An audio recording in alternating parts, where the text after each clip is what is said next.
Okay guys, I think my fan has finally quietened down, but it keeps the laptop as a depending on what you're doing, depending on what one is doing, the laptop can be very quiet, eerily quiet, because it has an SSD, a solid state drive, and not the older mechanical drives, one of them built in.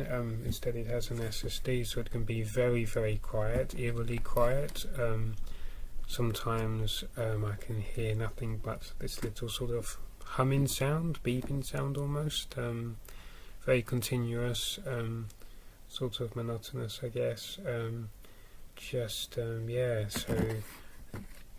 at a base level, that is as nice as it gets, except for when the fan really, you have to turn the sound up so loud on whatever you are watching, or often of late while trying to edit a video, I have to keep turning the sound up because I'm processing something in the background, or I'm uploading something to YouTube, whatever.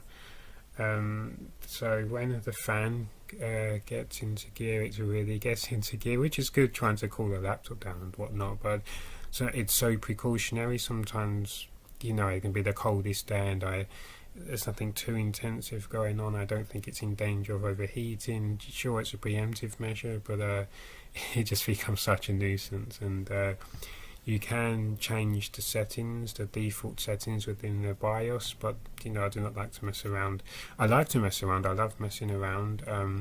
I love messing around, tinkering, but at the same time I want a machine that works and is not going to self-destruct, so I've resisted tinkering around for now until it's a bit older, and then I will tinker around like there's no tomorrow. I will, but just to be sure that I have a working machine, or if something goes wrong I can say, look, it's Dell's fault, I left things to the default settings or whatever. That might help me feel a little relieved, even if my laptop is self-destructed or something. But so there's been a lot of dire news in the news. Of course, Windows 11 is on its way. It's interesting because the Mayans always said that 2012 would be the... Oh, that's actually very funny. I just thought about that, the 1 and the 2. Well, I don't know that Windows 11 is going to debut this year, but 2012 becomes 2021, so the Mayans were onto something after all. Good old Mayans. It was the Mayans. But anyway, it wasn't the Mayans or the Sumerians, whoever, because obviously it just... exaggerated. Something about calendar supposedly ending and whatever, and for some reason people decide it must be true, not something that they were just worried about or superstitious, whatever.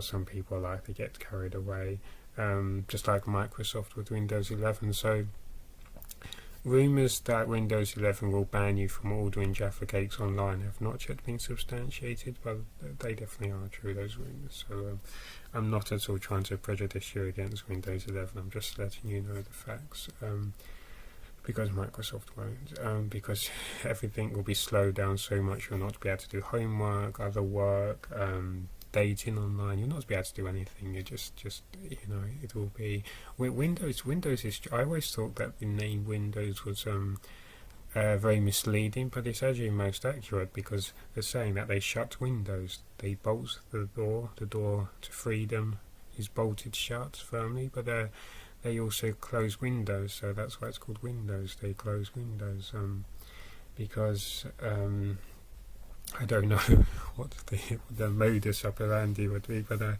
anyway, enough about my grudge against modern day Windows operating systems. See, back in the day there was Windows 7, and then Windows 8 came along, this delinquents that just made things worse, and then Windows 10 said I can make things even worse, and now Windows 11. But yeah, now good news, to counter Windows 11 before the storm arrives, and there will be no more freedoms. There will be eternal lockdown, eternal darkness. That was a GameCube game, which I remember. So that they should call Windows 11 Eternal Darkness, from which you shall never escape. The movie, starring Mr. Barry as Elim Garak from Star Trek Deep Space Nine. But back to the good news. So three massive, really important, happen to be milestones, but you know, whatever you term them, it's wonderful either way. But they happen to be milestones of a kind. They happen to be milestones, but even if it was the 10,000th copy, each card was a 10,000th copy version of what I'm about to refer to, it would still be just as exciting. But they happen to be milestones, so that's an additional excitement. So that's why they're ultra exciting, because it's. I will start with the first that arrived, and I think the first that I ordered. The most recent that I ordered came today, along with the second, which I may have ordered at the same time as the first. But anyway, I'm speaking in riddles. So you shall see some photos and maybe a video or two, and also at the end of the video I'm going to put some other things, show you some other, a brief look at some Eevee merchandise I purchased, an early birthday treat for myself, and some other things I might show you. But some of my favourite cards from some boosters I pulled, things like that. And yeah, but anyway, the first item is a Pokemon card, in case you had not gathered. But guess which set it belongs to. Now, we're going back more than 10 years, okay? So 10 years would take you to 2011, that's correct. Before 2011, before 2005, okay? This is a very ancient card, and if it had arrived, if it had been sold as being, you know, mashed up, deep fried, dipped into mushy peas, I still would have been so genuinely excited. So to have this in what looks like mint condition, I mean, yeah, brilliant condition, is not only an extraordinary feat from the seller and whoever originally owned it, if it was not the seller, but is just it's in a card sleeve, and the card sleeve naturally is within a top loader. There's a little barcode the seller was put on. But yeah, it's amazing. But basically, it's from the Skyridge set. Okay, so let's that sink in. How that's from a long time ago. Now 2003, in fact, so just before Ruby and Sapphire trading cards. So, and it has a dots code technology. So it's when the e-reader, Nintendo were playing about with the e-reader and seeing what they could do with that. So that's very exciting. So you'd actually swipe the cards. I still need to track down an e-reader. I think they're very expensive because there was a limited print run, and you know they're very old now. But that is something I still need to get hold of. But yeah, so now the actual Pokemon is a great classic Ursaring, so that's great. I don't have many Ursaring cards actually. I don't think. I think one from Neo Genesis maybe, or one of the Neo sets, and that may be it. No, I must have some more modern. Maybe something like Unseen Forces, maybe, or Power Keepers. Maybe Power Keepers, I think. I have quite a few Teddy Ursa, I think, but again, not a great many, I do not believe. But yeah, so Ursaring is the Pokemon, so that's really beautiful, and you should see the artwork. Well, you will see in the video. I will show you some imagery, don't you worry about that. Ursaring is in some sort of hot spring, some sort of Ursaring is, I'm looking at Ursaring right now. Ursaring is just Ursaring is relaxing in some sort of tranquil, almost meditative state. There's a volcano in the background to the left, I guess a volcano mountain, and Ursaring is just relaxing, dreaming about the day's battles, or dreaming about Windows 11. For now there is peace, but in the not too distant future we shall go to battle. We shall fight for Cardassia, for the Cardassian Empire. We shall fight for the Federation. That's Star Trek references, in case anyone thought I was talking about Kardashians, which is something completely different. We do not talk about Kardashians, I'm talking about Cardassia from Star Trek. Ursaring has Bear Hug attack and Rend and Retreat cost of 2. The barcode's over the thing. I've not peeled off the barcode yet, so it's covering the copyright dates, the resistance. I don't think there's a resistance. Probably a weakness to, I guess, I don't know. Yeah, I imagine there is a weakness, probably towards. I was tempted to say fighting, but that would be a bit strange. But the TCG does do some strange things sometimes. But anyway, 144 cards in a set. So I imagine there were some secret cards, at least 5, 10. There is mountaintop iconography to represent the set, bottom right corner. I like the size of the set symbols for Skyridge, Acropolis, etc. They're very nice and prominent. Now, and they had to fit a lot on because remember, a great deal was taken up by the dots code technology back in those days. But yeah, so Ursaring, colourless Pokemon, 80 hit points, very, very beautiful. And I guess why it is even more, in addition to the reasons already described, it is the first Skyridge card I have ever owned. I thought maybe someone traded me one once, but I checked the set list online, didn't recognise any cards, and I was thinking of a Rattata, and it was actually from, I think it was Expedition someone traded me when I was a child.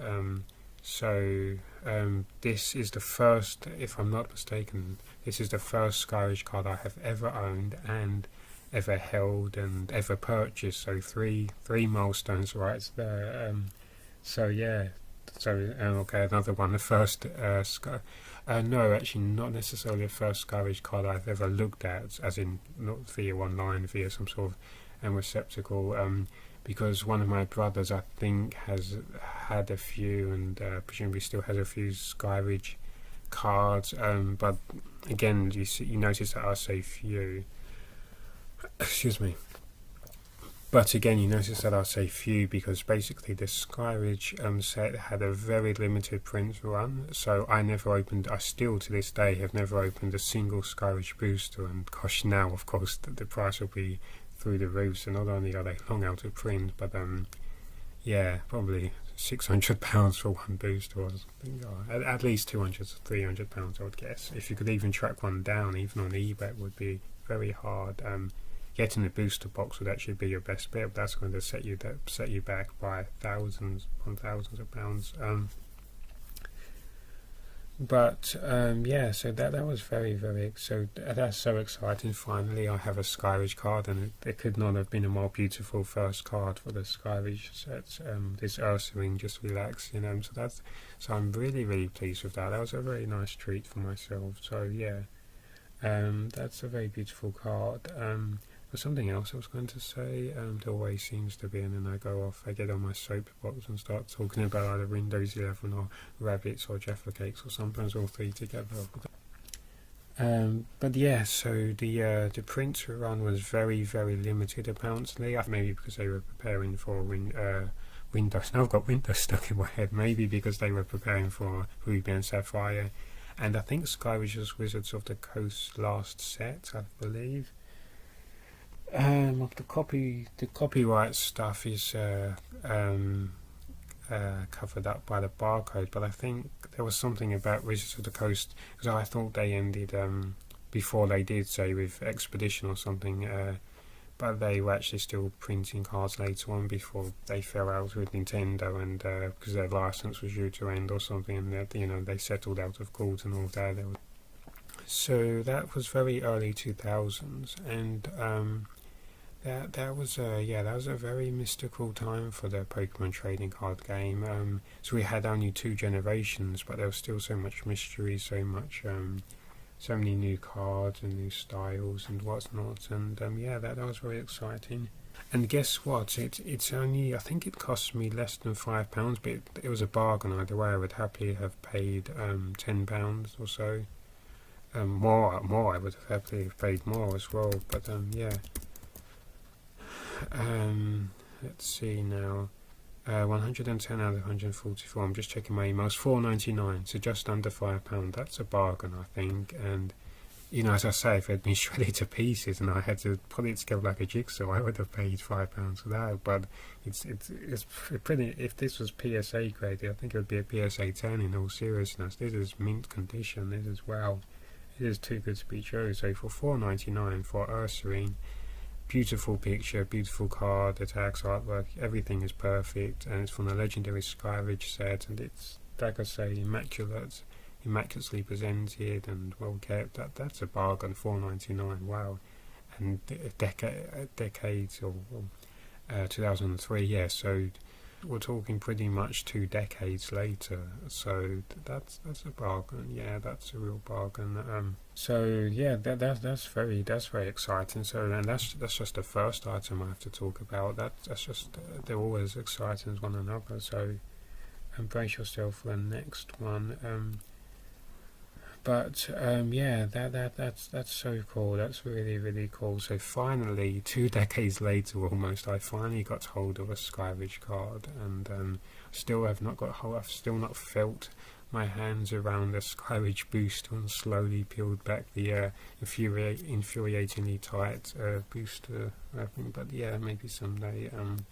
I have to save up for a booster box, even if it's thousands of pounds, and do a live stream and hopefully raise some money for some causes and things. That would be good. So but yeah, I know one of the things I was going to say earlier, if not the thing I was going to say earlier, that's another good reason, small pressure for Nintendo to for Nintendo to reprint the older sets and cards. I really wish that they would do that, just as they were originally, and same booster packaging and same booster packets and whatnot. That would be really cool.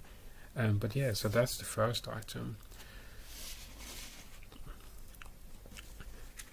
Now, number 2 is another first. This is actually it's a first in so many ways. I will get onto that in a second. I will not reveal the Pokemon just yet, okay? So it's a card, a Pokemon card. You guessed correctly, yes.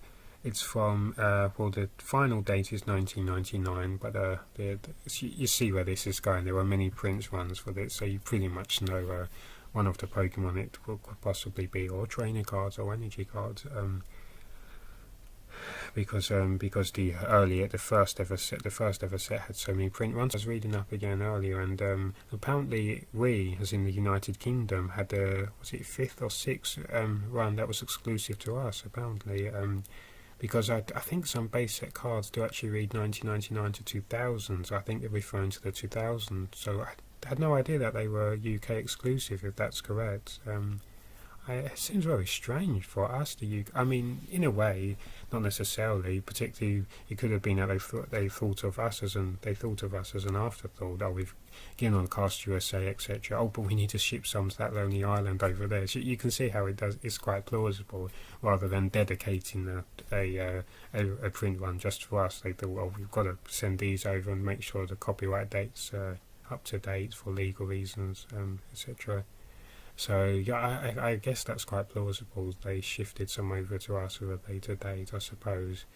But I don't know if I believe that they only ended up in this country. If it was a very small print one, I suppose, but they may, for economical reasons, have shifted some elsewhere. I don't know, but because our cards are always printed in USA still to this day, because I don't know why, but we don't have any trading card facilities within this country, which is so sad. It would give us a great identity if we started printing cards here, and it would, it would provide jobs, and it would save money, and Nintendo of USA would not have to keep shifting the cards here, and we could easier create our own exclusive promos. So it's really sad that there's still no.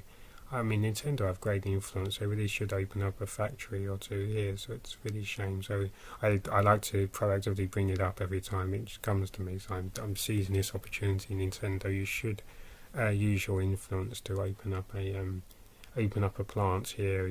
Have the full setup, warehouse, factory, and invite me round every day to inspect the Pokemon cards, which is not at all obligatory. You do not have to do that, but you do have to do it though. But yeah, so this is 1999, but it also has the earlier copyright dates: 1995, 6, 8, 9. Nintendo Creatures Game Freak. Keiji Kanabishi is the author.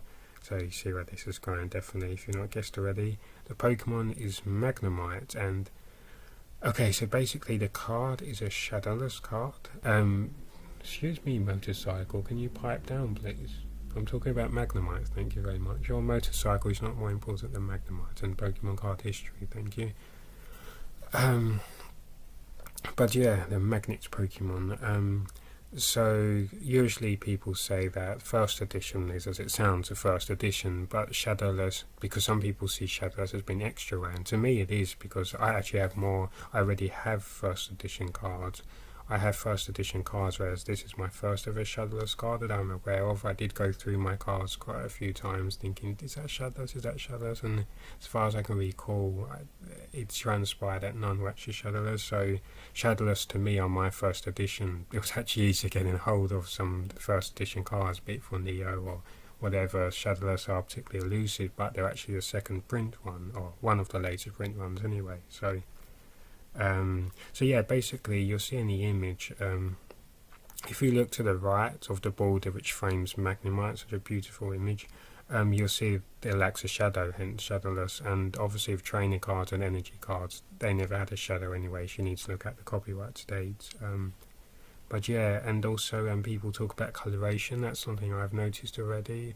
That is something I've noticed before. I often commented on that, because you're going to get that with print runs, whether you're printing from an inkjet printer or a different toner printer, the ink fades or you change the hue or whatever. But yeah, I would say I need to consult my earlier acquired Magnemite cards, but this card looks brighter, I would say. It looks very yellowy yellow, not just because it's in good condition, but it's, yeah, I don't know, just the lack of a shadow, it really brings out the yellowness. There's an almost orangeness actually at the bottom, but yeah, it's another card in great condition. There's a bit of writing at the top, but again, I'm not going to complain, and that's the bottom, but it's in good condition overall, and yeah, so this is the first Shadowless card I have ever purchased, possibly the first Shadowless card I have ever held in my hands and looked at before me, unless I've seen someone else with a Shadowless card. And yeah, so pretty much the first Shadowless card I have ever owned, I'm pretty sure, I think so. Certainly within, so that I've never had more than 2 or 5, but I think I looked through my cards and none of them are Shadowless. But yeah, but I will have to check again. And as maybe I had some from that print run where the shadow was not obvious, i.e. it was a trainer card or an energy, so I should have to look. But yeah, and the Pokemon is Magnemite. Now that's very significant, because basically Magnemite, not just Magnemite, Magnemite was one of the first Pokemon I ever caught in a trading card game. Not just that, but that Magnemite I was holding in my hands just now, not the Shadowless version, but a more regular, non-first edition version, okay, was one of, if not the first Pokemon card I ever held and ever owned. So that's where it all began. So that, you see where this is going, because there were other Shadowless cards on eBay naturally, but I saw the Magnemite and then I homed in. I said, no, that's it has to be for the significance. That's where it all started. I have to purchase that card. So I think there was some Shadowless a little cheaper, maybe £1 or £2 cheaper, but I said, no, I'm going to sue me now. So I very actively I went back to the eBay search bar and I actually typed in Shadowless Magnemite base set or something to that effect, and I think there were 3 results, but one showed a non-Shadowless Magnemite, so I'd need to email the seller to clarify whether or not that image is accurate. And I found one which was, I think, there's something wrong with it or something suspicious maybe, I'm not sure, but then I settled on this one, which I now have before me. So yeah, so that's the story, that's the secret. You now know it was either one of the first, if not the first cards I ever owned, and I believe, we're talking, decades ago now, but I believe that it was the first card I ever owned, and so naturally, before I could even, build decks, I didn't have 60 cards, I had 1 card, so maybe I borrowed energies or we just made up our own game, but Magnemite always featured, and even later on, that affinity stayed. That classic Thunder Wave attack, that self-destruct, I love that Magnemite. I won many battles with that Magnemite and making cunning strategies, and I remember people would groan when I'd bring Magnemite out there. Oh gosh, I'm in trouble now. It took a while for me to get a Magneton, I think. I don't think I got one until Delta Species, Steel/Metal, Up, Down, Left, Right, Shake It All About, Elemental, Magneton. I love that still, Delta Species. I have a Delta Species Metagross as well. I love the artwork, the striking theme overall. They're also beautiful, the attacks, everything. But yeah, so Magnemite is where it all started. Magnemite was definitely the first ever card I ever owned, I'm pretty much certain, and first one I ever played with, etc, etc. So yeah, that's where it all started. It was either late 90s, I was born in 1992, it was either late 90s or early 2000s, around that period, to say 1999 to 2000, 2001. Probably not 2001, I'd say before 2001, so maybe 1998 to, hang on, I would have been 6. Yeah, I don't know, maybe say 1998 to 1999 to 2000, around that sort of period, I guess. I began the journey, and my brother began the same time, but I think he knew of Pokemon already. Yeah, we discovered the game. Someone had left in a supermarket, which back then was known as Safeway. Someone had left a Pokemon card, and that's where it all started, and that's how the legendary story started. And I think it was Magnemite. Someone was being, rude and superficial. I guess they were chucking out the common cards they thought were beneath them, and but of course we treasured them, and so so another time they found another card or something, that's how it began. That's the story. So it all began with Magnemite for me. I'm not sure what my brother's first card was. I don't know, but yeah, I remember Magnemite was central. It was either my brother's first card or my first card, but I'm pretty sure it was the first card I ever saw, and I think it was my first ever card. I'm pretty much certain it was. I remember the significance.